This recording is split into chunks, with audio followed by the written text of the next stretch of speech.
Hello, it's PencilDog, and today we're going to draw a parrot.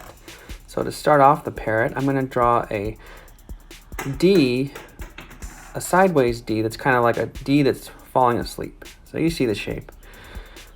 And then from there, I'm going to make the letter J. I'm going to start in the D, and I'm going to come through and round it out and make it about the same width as the D is, so it all lines up.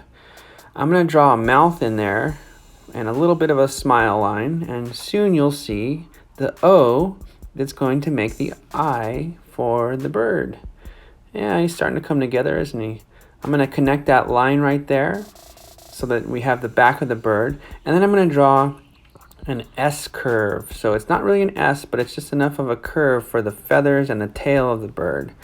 And then I'm going to draw a line to complete its tail, and then I'm going to write the number 11, as you can see there, and a little bit of a toe for the bird.